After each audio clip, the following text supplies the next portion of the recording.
Começa agora o Rede TV News, com Boris Casoy e Amanda Klein. Boa noite. Olá, boa noite. Sobe para 6 o número de mortos pelo temporal que atingiu o Rio. Ainda há riscos de deslizamentos e a previsão é de mais chuva na noite de hoje. Faleceu foi minha tia e meu primo. O sentimento fica horrível. A gente vê tudo que aconteceu, a gente imagina o que eles passaram no momento. É muito difícil. Ruas são tomadas pela água, inundações invadem casas e ciclovia desaba.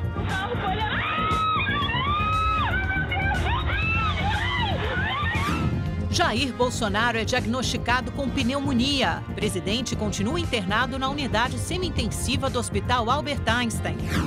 3 funcionários da Vale, 2 engenheiros investigados pela tragédia em Brumadinho, deixam a prisão em Minas Gerais. Polícia investiga a queda de menina de 8 anos do 4º andar de um prédio no interior de São Paulo. Essas e outras notícias você acompanha em instantes no Rede TV News.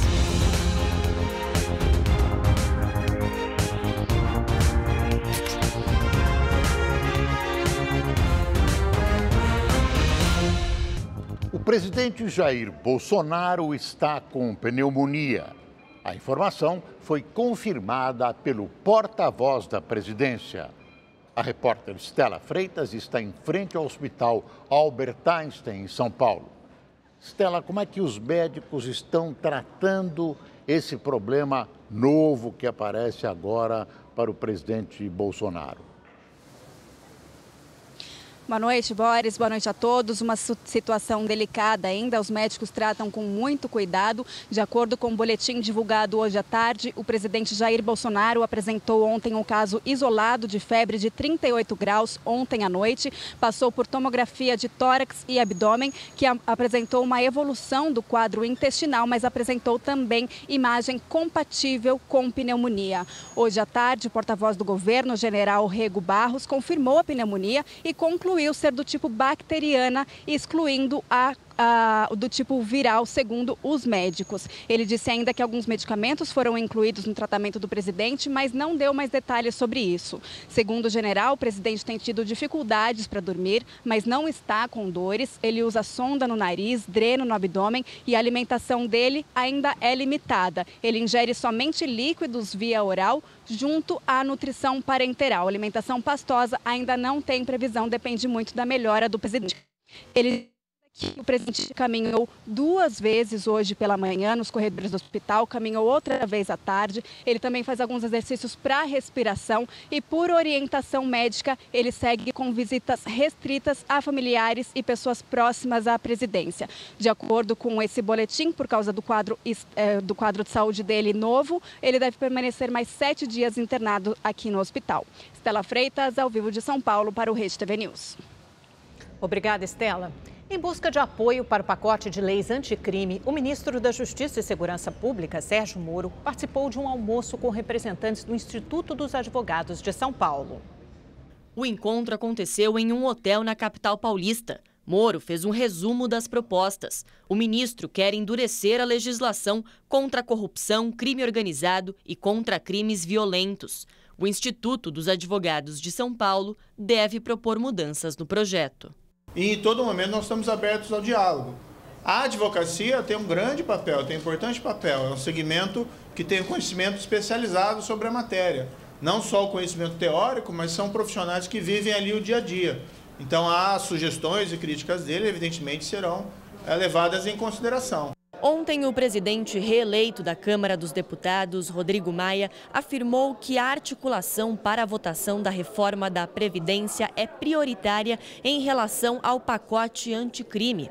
Hoje, em entrevista coletiva durante o evento aqui em São Paulo, o ministro Sérgio Moro evitou qualquer atrito e preferiu não falar de prazos, mas disse que, na visão dele, as duas questões podem ser analisadas ao mesmo tempo. Eu não vejo como poderia contaminar, não é? Eu acho que ele apenas colocou uma situação hipotética, não acho que isso pode contaminar. Como eu disse, tenho um grande respeito por ele e tenho certeza que ele vai olhar com carinho esse projeto e dar a ele os trâmites adequados.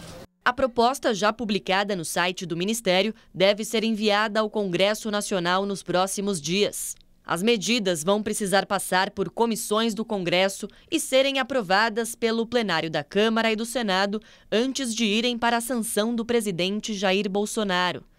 Na entrevista, Moro ainda foi questionado sobre a segunda condenação do ex-presidente Lula na Operação Lava Jato, mas não quis comentar. Como eu já disse mais de uma vez, o caso do presidente Lula pertence ao meu passado. Então não tenho comentários a esse respeito.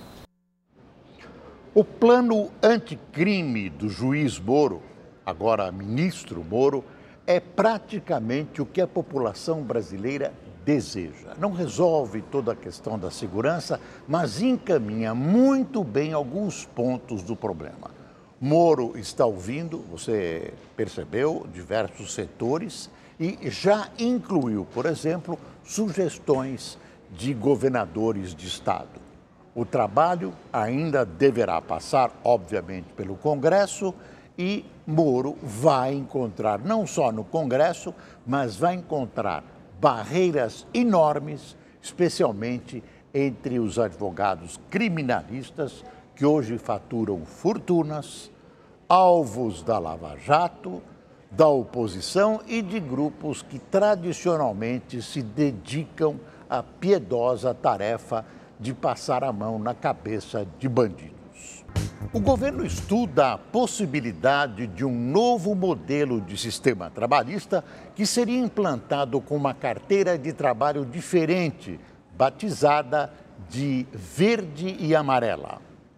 Um dos criadores da proposta é o ministro da Economia, Paulo Guedes. Segundo ele, o novo sistema terá menos direitos trabalhistas, o que aumentaria a oferta de emprego. Se você quiser optar pelo sistema novo, você vai para a carteira verde e amarela. É um sistema de capitalização. Os encargos são diferentes. As empresas não têm o custo sobre a folha de pagamentos. Nós vamos financiar esse sistema de uma outra forma. O funcionário poderia escolher quais garantias gostaria de ter, mas também poderia optar por se manter no sistema já existente.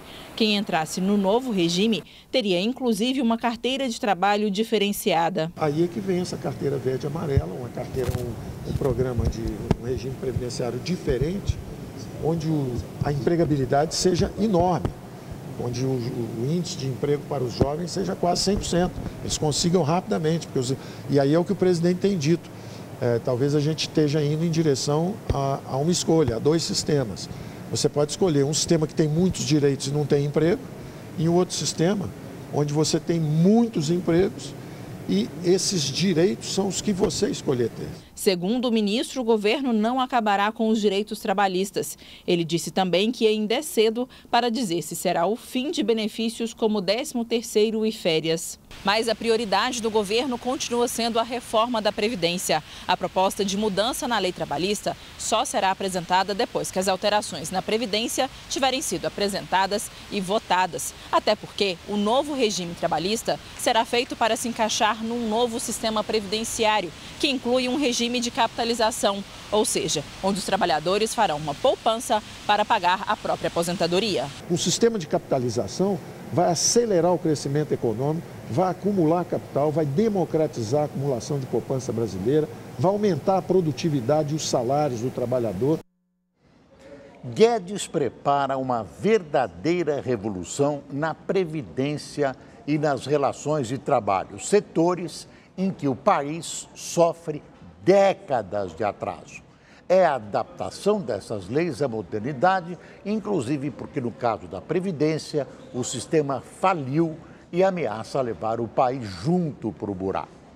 A reforma da Previdência é urgente, seu formato precisa ser debatido, mas não pode ficar à mercê da pequena política que tem prejudicado e muito este país. Hora de conversar com o nosso comentarista de política, Reinaldo Azevedo, que vai falar justamente sobre a reforma da Previdência. Bem que o Guedes resolveu acrescentar um ruído a esse debate, falar de novo sistema trabalhista. Não sei se a hora é essa, né, Reinaldo? Melhor discutir a Previdência e se concentrar, focar nisso. Aliás, que conselho você daria ao mercado em relação à Previdência? Boa noite, Amanda. Boa noite, Boris. Olha, eu ia dar um conselho ao mercado, mas eu vou começar dando um conselho ao Guedes. Né?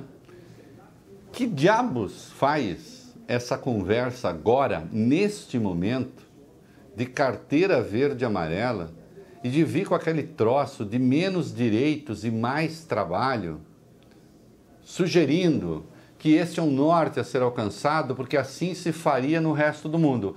Uma pergunta rápida. Assim se faz nos Estados Unidos, mas é assim que se faz também nos países europeus? Nos países europeus há mais direitos trabalhistas do que aqui, não menos. Outra, está para ser demonstrado, e eu desafio que se demonstre, que se deixa de contratar alguém no Brasil por causa da reforma trabalhista. Porque isso faria supor uma demanda na economia que ainda não está dada e não é por causa dos direitos trabalhistas, que também deve ser demonstrado. E com isso eu não estou dizendo que eu me oponho a nada. Eu mesmo trabalho no regime de contratação diferenciado, legal, viu, para quem está ouvindo. Agora, por que botar esse debate agora? Quando a reforma trabalhista, esta está emperrada. O mercado hoje voltou também a andar de lado nessa questão. E as declarações do próprio governo indicam as dificuldades. Por exemplo, não se vai mandar um mesmo pacote de legislação envolvendo os militares. Há um recuo aí, porque os militares não aceitaram. Sim, é verdade, a Constituição não prevê, eu estou passando uma informação técnica, a Constituição não prevê aposentadoria para militares, porque se considera que aquilo que eles têm não é aposentadoria. Mas é aposentadoria. Aliás, é o regime mais deficitário de todos, proporcionalmente. Não é? Se você quiser constitucionalizar a questão, você pode apresentar uma emenda, a partir daí instituindo a aposentadoria dos militares segundo tais e tais critérios. Ou então fazer a mudança por legislação infraconstitucional, que é como ela está regulada. Né? Agora, visivelmente, os militares não querem. A hora que os militares não quiserem, os policiais militares dos estados, que correm mais riscos do que os nossos militares das Forças Armadas, ou estou enganado? Nós não fazemos guerra desde a Guerra do Paraguai. Já a guerra urbana está aí, a todo tempo, matando 63 mil pessoas por ano. Então, os policiais também vão querer. Também os professores vão advogar a sua especialidade. Não é? Então, a reforma da Previdência é um troço bastante difícil já. Eu recomendaria ao mercado, então, para voltar a uma das questões, que fosse com calma nessa história. Porque não vai ser como se imaginou. O Mansueto Almeida, que é secretário de Política Econômica, que é o secretário do Tesouro Nacional, melhor, que é um cara decente, um bom técnico, não é? Prestou serviços relevantes ao governo Temer e antes, quando apenas funcionário do IPEA, tinha um blog excelente. Mais de uma vez eu dei link no meu blog para o blog dele. É um bom pensador, ele está dizendo, não, olha, se a reforma sair até o fim do ano, já está bom. Então esse negócio de que também a reforma tem que ser feita no primeiro semestre, ou faz no primeiro semestre, ou é o caos. Não, pode ficar para o fim do ano. É preciso ter calma nessas coisas. Né? E é preciso saber que reforma você negocia com a sociedade, com todo mundo. Inclusive você conversa com a oposição. Meu Deus do céu, estamos falando de política. Fez muito bem o general Milton Mourão receber a CUT, por exemplo, ainda que não concorde com a pauta da CUT. Porque ele é presidente, ele é vice-presidente de um país que inclui a CUT, que inclui os trabalhadores. Então, ao mercado, calma, porque isso tem que negociar com a política. Né? Então, melhor diminuir a ansiedade e a especulação. E ao Paulo Guedes, um pouco de habilidade política. Paulo Guedes, pelo amor de Deus, você é um bom técnico, você conhece economia. Agora, misturar a essa altura reforma trabalhista, carteira verde e amarela, quando não se consegue entender um entendimento mínimo em torno da reforma da Previdência, é um erro brutal. É isso. Boa noite. Obrigada, Reinaldo. Calma a todos nós, né? Boa noite. A defesa do ex-presidente Luiz Inácio Lula da Silva pediu ao Supremo Tribunal Federal para retirar o processo do sítio de Atibaia da Justiça Federal do Paraná. Os advogados de Lula argumentam que o caso não tem relação com a Operação Lava Jato e pediram que fique valendo a decisão do STF de enviar trechos da delação premiada de executivos da Odebrecht para a Justiça Federal em São Paulo. A decisão caberá à ministra Carmen Lúcia. Ontem, Lula foi condenado pela juíza substituta Gabriela Hart, da 13ª Vara de Curitiba, a 12 anos e 11 meses de prisão por corrupção e lavagem de dinheiro no caso do sítio de Atibaia. Foi apresentado no Senado o pedido de criação de uma comissão parlamentar de inquérito para investigar o rompimento da barragem da mina Córrego do Feijão, em Brumadinho. Eu acredito que a CPI, acompanhada pela Procuradoria-Geral da República, pela Polícia Federal, com muita transparência, com muita responsabilidade, nós podemos chegar a um novo código para a mineração no Brasil, que acabe com barragens de rejeitos. O requerimento deve ser lido no plenário da Casa na próxima terça-feira, dia 12. O Ministério Público Federal pediu à Justiça pena de 80 anos de prisão para o ex-diretor da Dersa, Paulo Vieira de Souza, conhecido como Paulo Preto. Ele é apontado como operador do PSDB e acusado de participar de um esquema que teria desviado cerca de 7 milhões de reais em obras do trecho sul do Rodoanel de São Paulo. A solicitação partiu da Força-Tarefa da Lava Jato em São Paulo. O Ministério Público Federal pediu ainda que sejam considerados culpados a filha de Paulo, Tatiana Cremonini, e 2 ex-funcionários da Dersa. O número de homicídios no Ceará em janeiro foi o menor em 8 anos, apesar daquela onda de ataques criminosos a prédios públicos e veículos. E um dos motivos é justamente o aumento do policiamento nas ruas. O problema é que a Força Nacional já está deixando o Estado. O Estado, que acumulava meses seguidos de altos índices de mortes violentas, registrou números bem menores em janeiro. Dados oficiais da Secretaria de Segurança Pública mostram que no primeiro mês do ano foram registrados no Ceará 192 homicídios. Em janeiro do ano passado, foram 482 assassinatos, redução de 60% nas mortes violentas. É o número mais baixo desde maio de 2011. Depois da onda de ataques que começou a ter em Fortaleza, no nível de policiamento, tipo assim, em toda esquina, em toda rua. Na capital, a queda foi de quase 70%, com 51 casos em janeiro contra 164 no mesmo período do ano passado.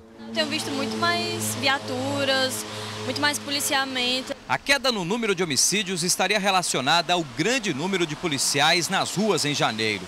A Segurança Pública do Ceará entrou em alerta com a onda de ataques criminosos. Policiais da reserva e que estavam em férias foram convocados.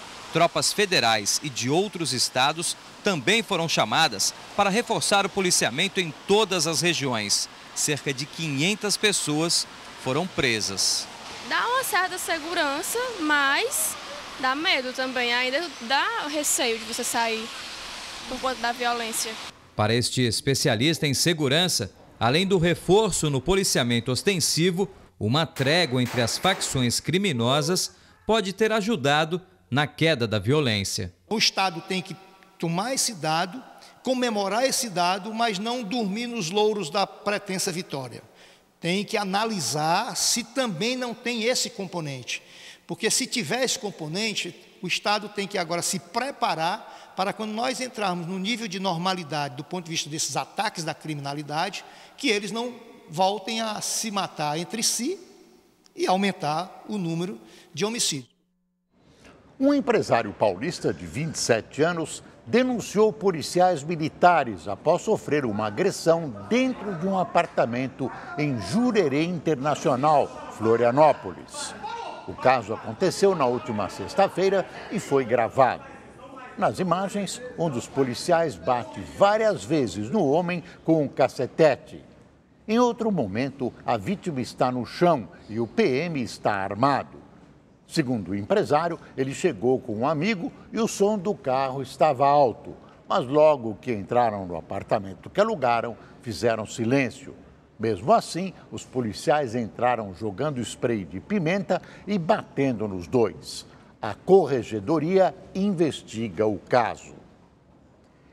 Esses policiais desonram a PM de Santa Catarina e não merecem a farda que vestem.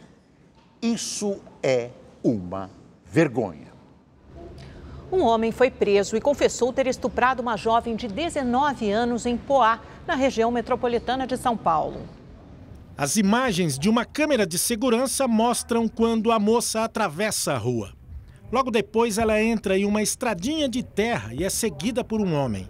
Testemunhas desconfiaram da atitude dele. Ele estava na praça, esse cara, e viu quando ela subiu e correu atrás dela. A vítima ia visitar uma amiga que mora num bairro vizinho. Ela não percebeu, mas estava sendo seguida por um estuprador. Mais ou menos nesse ponto, ele abordou a moça usando uma faca e obrigou a jovem a entrar com ele por essa mata. Lá dentro, foram 4 horas de abuso sexual. Nos intervalos, a moça ainda foi obrigada a recitar salmos bíblicos e cantar hinos religiosos. Desceu chorando, se acabando de chorar. Quando soube da história, essa amiga da vítima lembrou que um estranho rondava o bairro dias antes. A gente percebeu que ele estava sem rumo, né? Que ele ficava andando na rua acima, rua abaixo. E em seguida ele me mostrou o RG dele, né? E foi devido ao RG dele que eu identifiquei ele, que eu soube que era ele. Adriano Lima de Aquino, de 35 anos, foi preso em flagrante e confessou o crime. Aí eu peguei ela e disse, ela falou, passa o celular. Mostrou a faca? Foi, tá. Só mostrei só. Aí eu peguei ela, fui pro mato. Tinha plena consciência que estava cometendo, dissimulado, né? Tentando a todo momento querer conduzir a conversa, né? Então, um crime bárbaro, absurdo, e tiramos ele de circulação. A Secretaria de Segurança Pública de São Paulo registrou no ano passado 1.165 casos de estupro no estado, uma média de 3 por dia. A jovem de 19 anos conversou com a nossa produção por telefone, mas não quis gravar entrevista porque está muito abalada. A polícia investiga se Adriano cometeu outros estupros.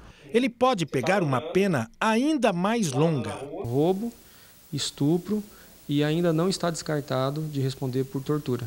A soma das penas, né, excede a 20 anos. A polícia investiga a queda de uma menina de 8 anos do 4º andar de um prédio em Sorocaba, no interior de São Paulo. Ela está internada.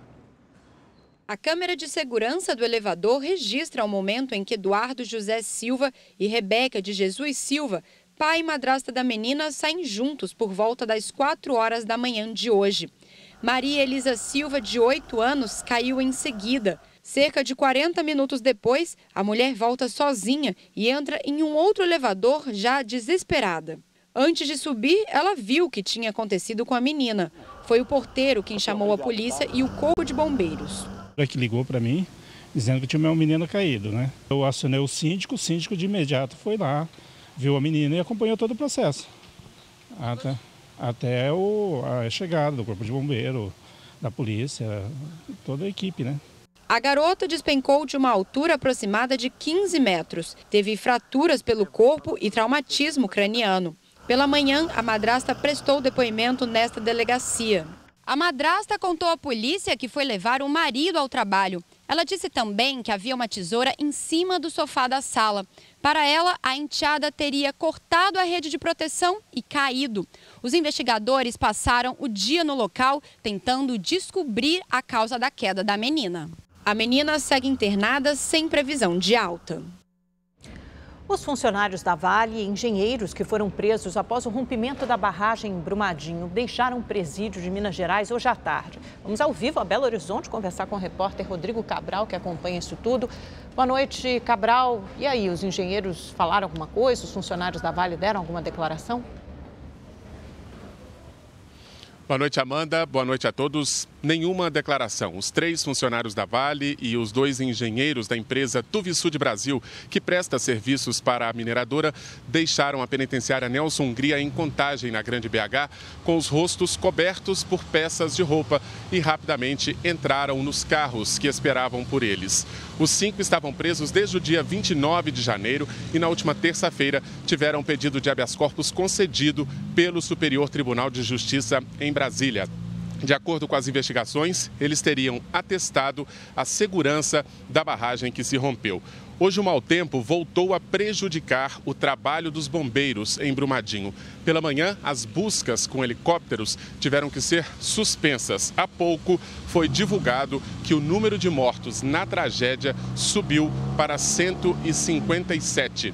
E a chuva dos últimos dias pode também aumentar o volume de rejeitos de minério no leito do Rio Paraupeba. Testes feitos pela Fundação SOS Mata Atlântica mostram que numa extensão de até 90 quilômetros o rio está morto. Veja na reportagem. As primeiras análises foram feitas há uma semana. A cor da água, muito avermelhada, é o que mais chama a atenção. Reflexo da grande quantidade de rejeitos de minério que foi para o leito do rio. Com isso, o nível de turbidez aumentou muito, até 6 vezes acima do limite estabelecido pela legislação ambiental. Isso nem é água, é uma massa de bolo de chocolate. De tão densa e grossa, não dá para chamar isso de água. As análises indicam também que falta oxigênio na água. Por isso, especialistas consideram que o rio está morto em uma extensão de até 90 quilômetros a partir do local do rompimento da barragem. A turbidez do rio, aquilo que fica muito escuro, aquela lama, ela impede a passagem de luz e impede a fotossíntese. E impede, por consequência, dissolução de oxigênio. Então não tem mais oxigênio na água. E o que acontece é que não tem vida. Vocês viram os peixes morrendo. Para o Instituto Mineiro de Gestão das Águas, que também monitora o Rio Paraupeba, a situação é preocupante, mas não é tão crítica assim. Os dados do IGAM mostram que no trecho mais atingido pelos rejeitos de minério, a água ainda apresenta níveis de oxigênio acima do mínimo necessário. A explicação para resultados tão diferentes está na forma de coletar as amostras. A gente coleta a amostra, uma determinada lâmina d'água, 30 centímetros da lâmina d'água, e eles têm captado mais ao fundo, o que muitas vezes tem influência ali dos sedimentos, da decomposição de matéria orgânica, o que pode realmente alterar os dados. Mesmo assim, o governo de Minas orientou a população a não utilizar a água do rio. Metais pesados como mercúrio, cobre e níquel foram encontrados nas análises. Em Pará de Minas, a prefeitura decretou situação de emergência, já que o Paraupeba é a principal fonte de captação de água da cidade. O impacto é enorme, é gravíssimo. O ecossistema está muito comprometido e a qualidade de água da nossa região muito comprometida também. Na época seca, nós vamos ter graves problemas de abastecimento, porque o Rio Paraupeba faz parte do abastecimento da região metropolitana de Belo Horizonte, inclusive da cidade. Apenas no Espírito Santo, a Vale recebeu 60 multas por danos ao meio ambiente em mais de 18 anos. A mineradora não pagou a maioria delas. Veja na reportagem. Uma chuva de pó de minério cai na Baía de Vitória.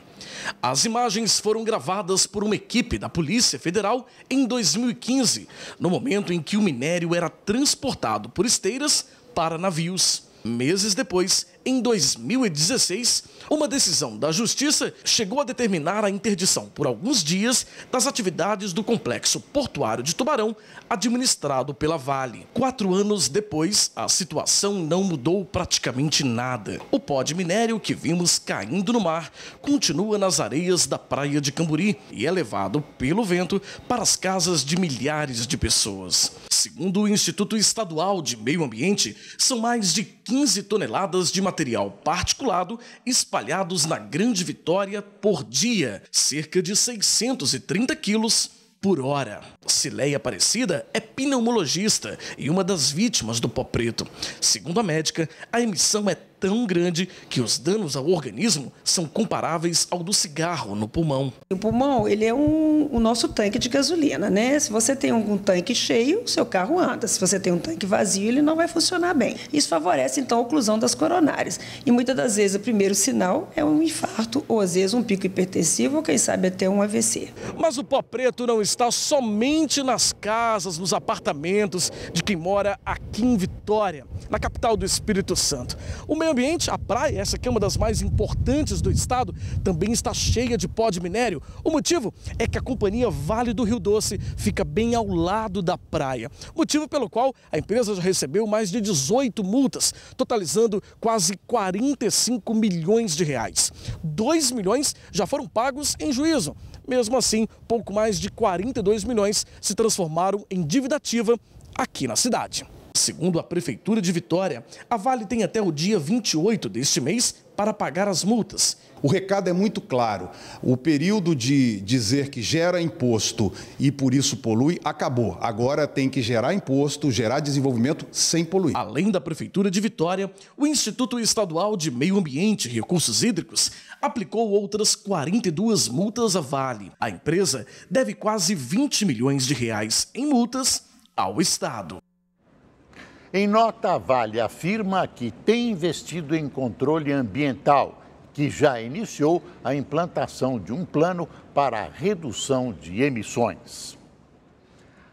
As vítimas de Mariana ainda não receberam suas indenizações. Estão sendo enroladas depois de passados 3 anos daquela tragédia.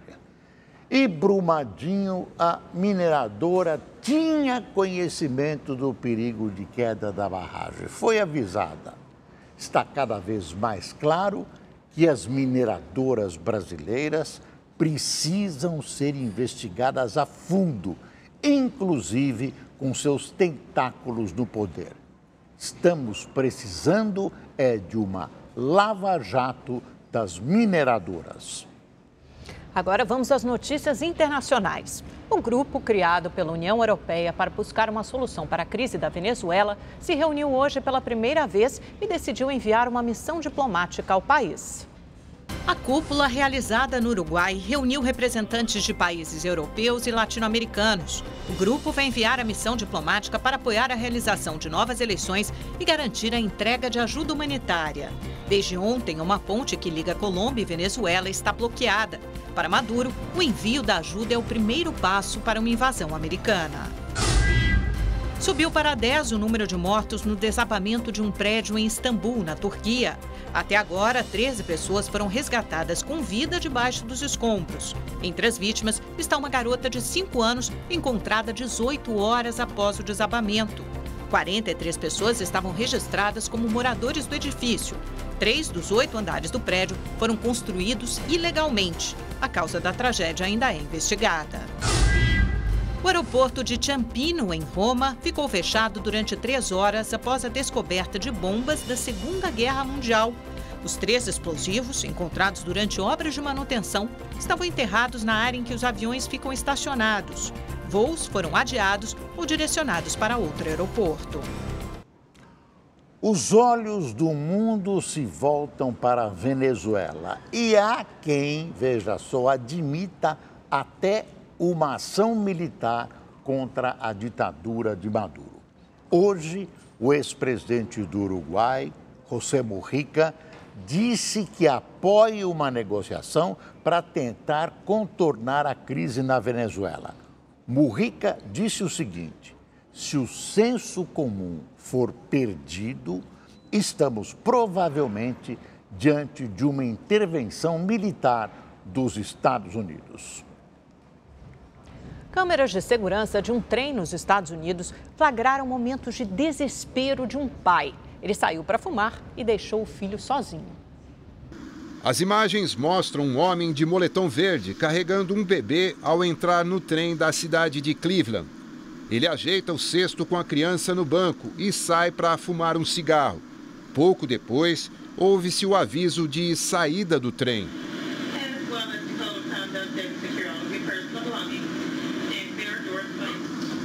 Um passageiro bate na janela e tenta chamar a atenção do pai da criança. As portas se fecham e o trem começa a se mover. O homem corre e tenta avisar alguém para parar a composição. Câmeras da plataforma mostram o pai desesperado, correndo junto ao trem. Segundo a autoridade de trânsito de Cleveland, o passageiro conseguiu fazer contato por telefone e o maquinista soube antes mesmo da próxima parada que o bebê estava a bordo. A composição retornou à estação e o bebê foi entregue ao pai. O incidente aconteceu no mês passado, mas as imagens só foram divulgadas agora. Uma investigação da rede de TV americana CNN levantou suspeitas sobre a morte do cantor James Brown. Veja na reportagem da correspondente em Nova York, Luciana Camargo. A investigação começou há 2 anos, depois que a emissora foi procurada por Jackie Olander, artista de circo e ex-funcionária de James Brown. Ela apresentou uma série de documentos que levantavam suspeitas sobre a morte da lenda do soul. James Brown, um dos artistas mais influentes da história da música americana, faleceu aos 73 anos na manhã de Natal de 2006. A causa oficial da morte? Insuficiência cardíaca, mas nunca foi realizada uma autópsia. Jackie Olander contou que decidiu juntar provas contra James Brown depois que foi supostamente estuprada por ele há 30 anos, episódio que nunca reportou à polícia.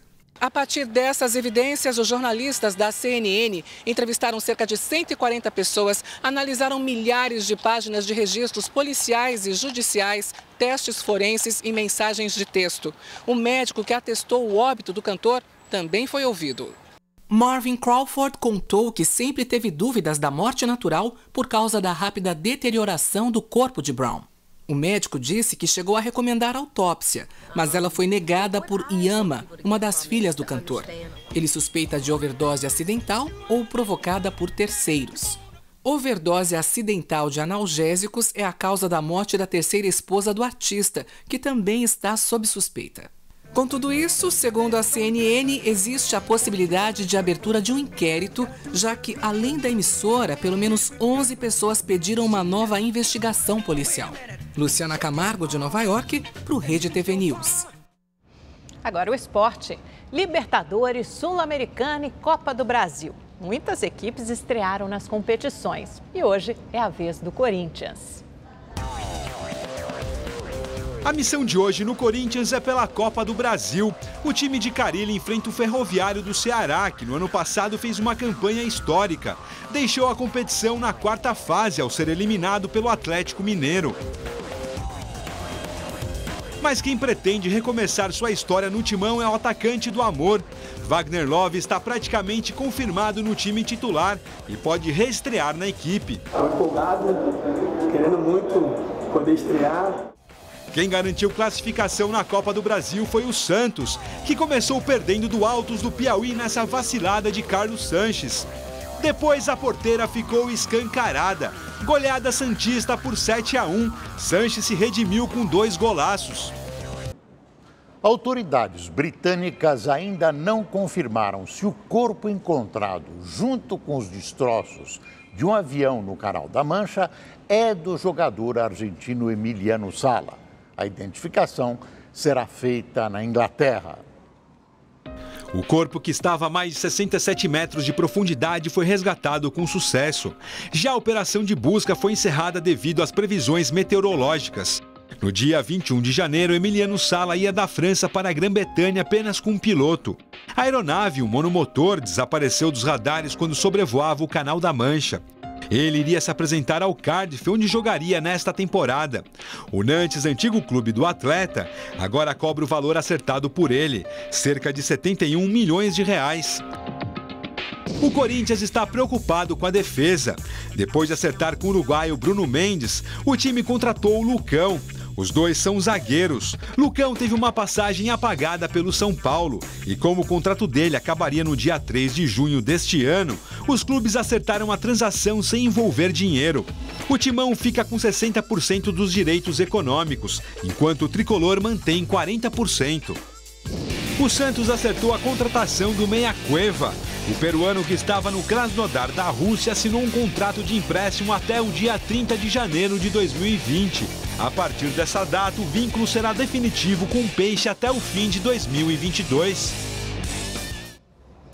Vamos falar agora de previsão do tempo com a Gabriela de França. Gabi, o que causou esse temporal, essa chuvarada ontem no Rio de Janeiro, hein? Boa noite. Olha, Amanda, boa noite para você, Boris, boa noite para você de casa. Uma combinação de sistemas meteorológicos. A gente alertou ontem sobre esse temporal aqui no Rio de Janeiro, viu, gente? O que acontece? A gente teve aí, como eu disse, vários sistemas acontecendo ao mesmo tempo. Teve a frente fria que veio lá do sul do Brasil, passou por São Paulo, provocou chuva por aqui, avançou sobre o Rio de Janeiro. Além disso, a gente tem tido aí um corredor de umidade que vem da Amazônia em direção ao sudeste, favorecendo o aumento de nuvens e de umidade. E, para completar, um sistema de baixa pressão aqui, que funciona como ventilador. Ele suga toda a umidade aqui do sul do Brasil e até de São Paulo e empurrou para o Rio de Janeiro. E aí, muita umidade na atmosfera, favoreceu a formação de nuvens carregadas. O resultado foi esse que a gente viu, muita chuva. Olha só para a gente ter uma ideia, em apenas 4 horas, no Vidigal e na Rocinha, choveu mais do que o esperado para todo o mês de fevereiro. Até agora, nesse mês de fevereiro, em alguns locais aí da capital fluminense, como na Barra, ali na Zona Oeste, choveu mais de 300 milímetros. Gente, é muita água. Bom, amanhã essa chuva deve diminuir, o sol deve aparecer aí em boa parte do dia, nessa sexta-feira, mas ainda tem previsão de chuva a partir da tarde. No sábado, a chance de chuva é muito pequena, ela nem deve acontecer, mas o tempo fica mais encoberto. E no domingo, o sol volta a aparecer aí na capital fluminense, mas a chuva também retorna a partir da tarde. Aí qualquer chuvinha é preocupante, porque o solo está bastante encharcado, então podem ocorrer aí novos deslizamentos. A gente tem alerta de temporal amanhã entre o litoral do Ceará, áreas aqui do Pará, entre o Acre e Rondônia e entre aqui, olha, Brasília, Goiânia, Belo Horizonte, Vitória, muita chuva amanhã para o Espírito Santo e novamente Rio de Janeiro na rota dos temporais. Tempo firme, seco, ensolarado, sem chuva, em grande parte aqui do leste e do nordeste do Brasil, lá em Roraima e também entre o sul do Brasil, pegando Mato Grosso do Sul e todo o estado de São Paulo. Portanto, amanhã na capital paulista, a sexta-feira promete ser de bastante sol. Calor nos próximos dias vai continuar assim, máxima chega aos 28 graus. Agora em Belo Horizonte o dia até começa firme, ensolarado, mas atenção que a partir da tarde pode chover e essa chuva pode inclusive ser forte, máxima de 29 graus. Muito sol e calor amanhã, lá em Boa Vista, 35 graus. E em Salvador, sol o dia todo também, máxima de 34 graus. Amanhã eu volto aí com mais informações, mais detalhes da previsão do tempo para o final de semana. Gente, boa noite para todo mundo. Até lá. Boa tchau, noite, tchau. Gabi. O temporal que atingiu o Rio de Janeiro entre ontem e hoje deixou 6 mortos e estragos pela cidade. No início da noite, o prefeito Marcelo Crivella convocou uma entrevista coletiva para falar do assunto.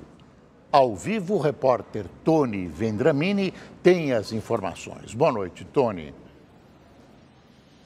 Boa noite, Boris. Boa noite, Amanda. Boa noite a todos que nos acompanham. O prefeito Marcelo Crivella atendeu os jornalistas agora à noite aqui no Centro de Operações Rio e disse que recebeu dos meteorologistas a informação de que a cidade, na verdade, foi atingida por um fenômeno raro.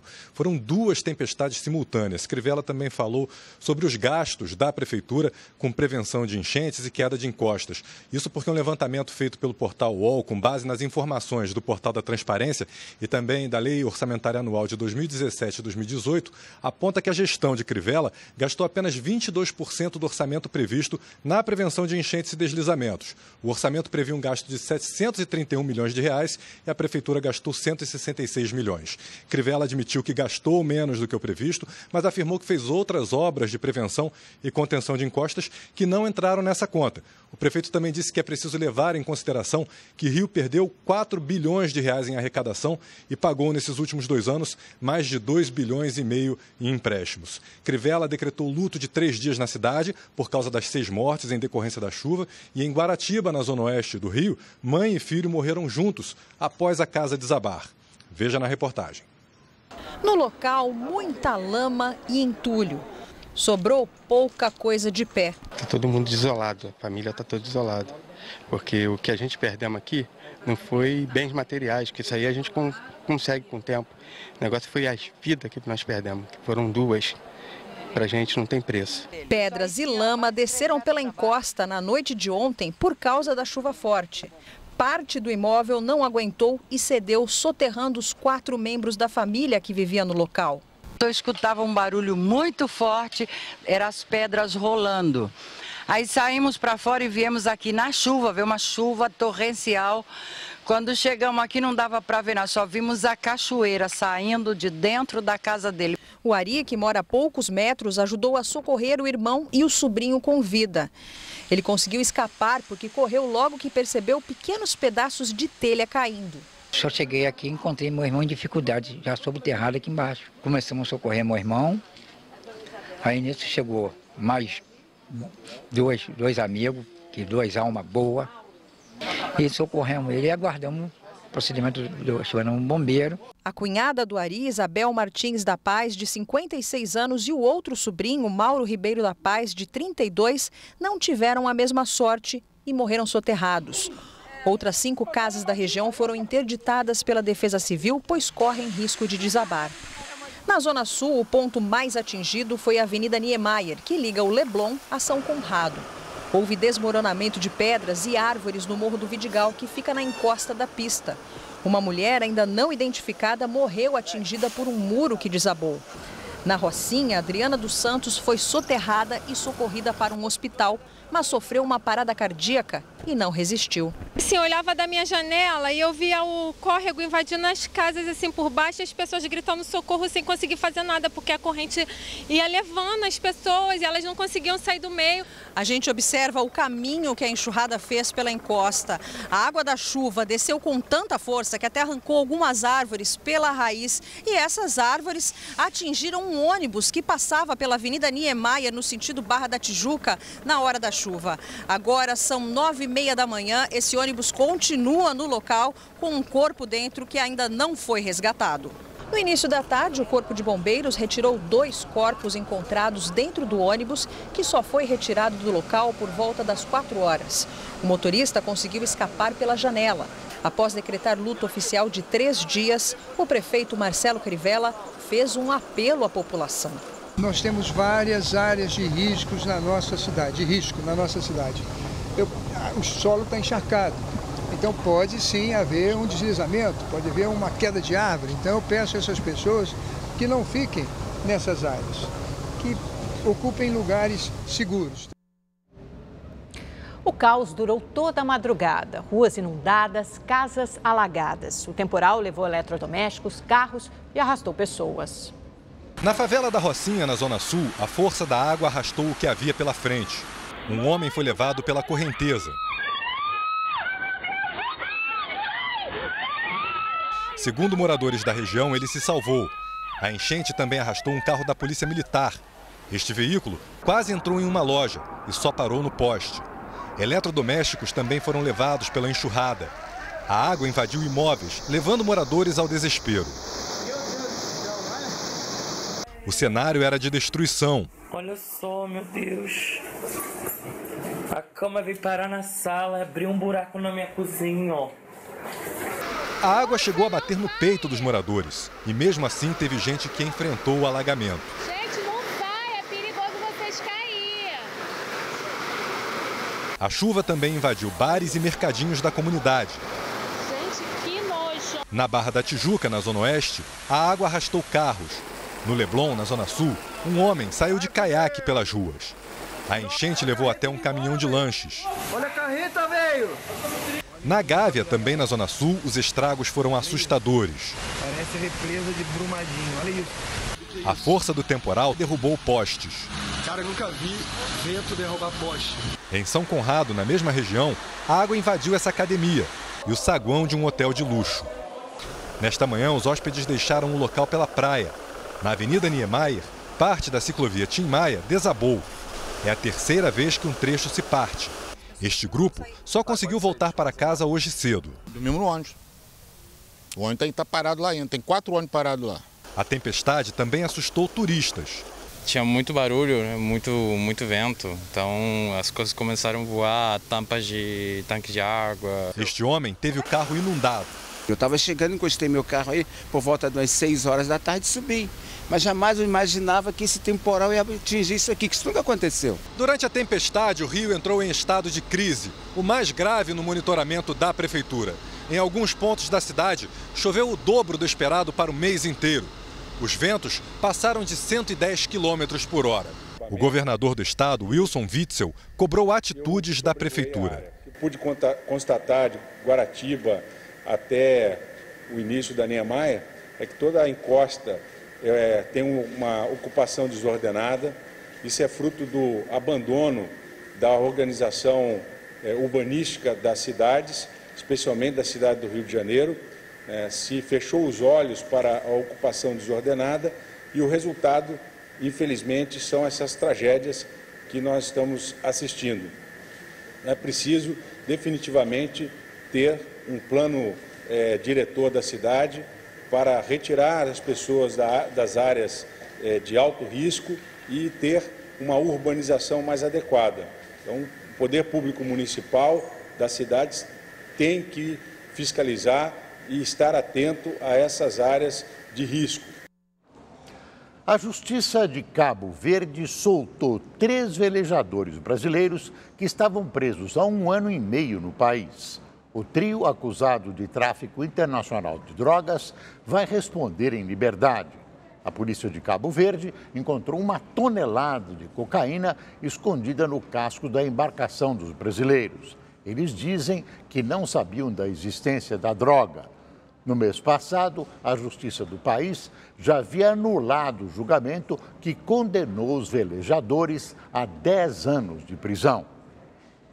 A onda de frio que atingiu os Estados Unidos na semana passada congelou uma gata. Fluffy foi encontrada pelos donos sob a neve no estado de Montana. A temperatura era de 8 graus negativos e a felina estava assim, olha, sem sinais de vida. Só que a gata foi resgatada e os veterinários usaram cobertores e secadores de cabelo para aquecê-la. E deu certo, viu? Fluffy se recuperou e passa bem, olha que linda. E o Rede TV News fica por aqui. Boa noite. Uma ótima noite para você. Até amanhã.